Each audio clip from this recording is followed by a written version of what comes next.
চলুন আজ এমন এক অবিশ্বাস্য গল্প শোনা যাক যা আপনার চিন্তাভাবনাকে নাড়িয়ে দেবে। এটা এমন এক কয়েদির গল্প যে ফাঁসির মঞ্চে দাঁড়িয়েও শুধু নিজের বুদ্ধির জোরে পরের দিনই রাজসিংহাসনে বসেছিল।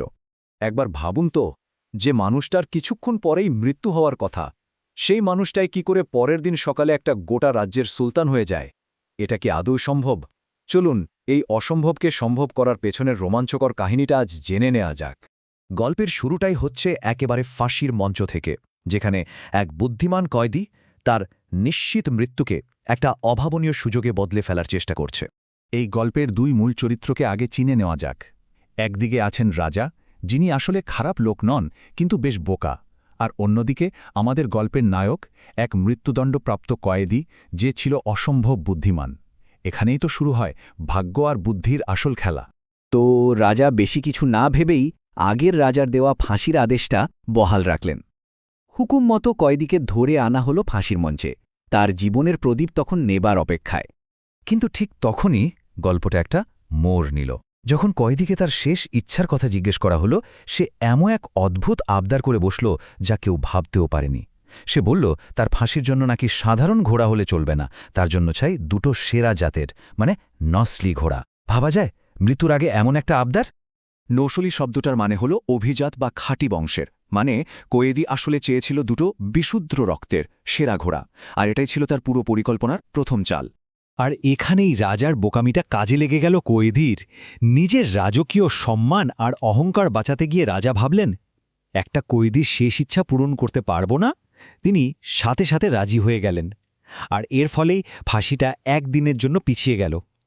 এই একটা দিনই কয়েদির ভাগ্য বদলে দেওয়ার জন্য যথেষ্ট ছিল। তো একদিনের জন্য তো জীবনটা বাঁচল, কিন্তু এরপর শুরু হল আসল বুদ্ধির খেলা। চলুন দেখি কয়েদি কিভাবে রাজার একের পর এক কঠিন পরীক্ষা পার করে। পরের দিন রাজা তো ঘোড়া নিয়ে হাজির, কিন্তু আমাদের চালাক কয়েদি আর একটা নতুন চাল দিল। সে দাবি করে বসল আনা ঘোড়া দুটোর মধ্যে একটা আসল নসলি, কিন্তু অন্যটা সাধারণ বুনো ঘোড়া। এখন প্রশ্ন হল, এটা বোঝার উপায় কি? কয়েদি যে উত্তরটা দিল সেটা শোনার মতো। খুবই সাধারণ একটা পর্যবেক্ষণ, কিন্তু কি গভীর। সে বলল, আসল বংশীয় ঘোড়া সবসময় শান্ত থাকে আর প্রায়ই তার মাথা আর লেজ নাড়ায়। অন্যদিকে বুনো ঘোড়া অস্থির হয়, স্থির হয়ে দাঁড়িয়ে থাকে। তার এই অসাধারণ পর্যবেক্ষণ রাজার মন জিতে নিল। কয়েদির এমন বুদ্ধির ঝলক দেখে রাজা তো একেবারে মুগ্ধ। তিনি সাথে সাথেই ফাঁসির হুকুম বদলে দিলেন। মৃত্যুদণ্ডের বদলে তাকে দেওয়া হল যাবজ্জীবন কারাদণ্ড। মানে জীবন তো ফিরল, কিন্তু মুক্তি এখনও অনেক দূরে। কিন্তু গল্প এখানেই শেষ না। কিছুদিন পর রাজার সামনে আরেকটা নতুন সমস্যা এসে হাজির হল। তার একটা দামি হারের হীরাগুলো আসল না নকল তা কেউ ধরতে পারছিল না। রাজা তখন আবার সেই বুদ্ধিমান কয়েদিকেই ডেকে পাঠালেন।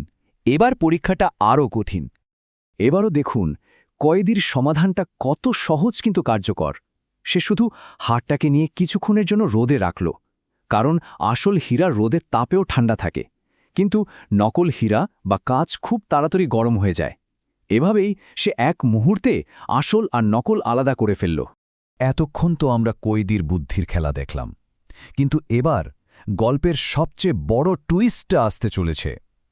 রাজার দেওয়া ছোট্ট একটা পুরস্কারই এমন এক সত্যি সামনে আনবে যা কেউ কল্পনাও করেনি।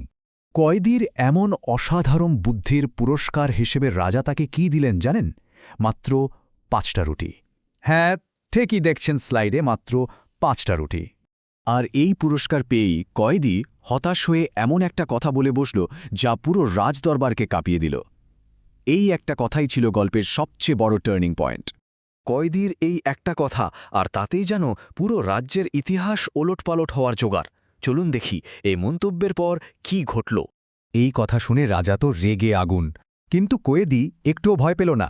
সে শান্তভাবে রাজাকেই পাল্টা একটা চ্যালেঞ্জ ছুড়ে দিল, নিজের বংশের আসল পরিচয়টা খুঁজে বের করার জন্য।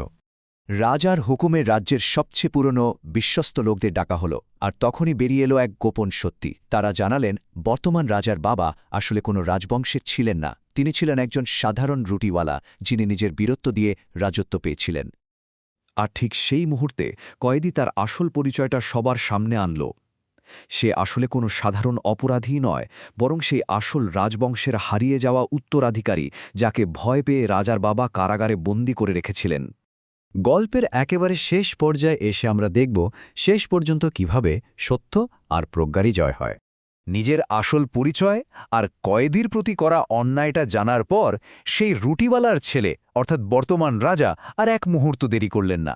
লজ্জা আর অনুশোচনায় তিনি সিংহাসন তার আসল মালিক মানে আমাদের সেই বুদ্ধিমান কয়েদির হাতে ফিরিয়ে দিলেন।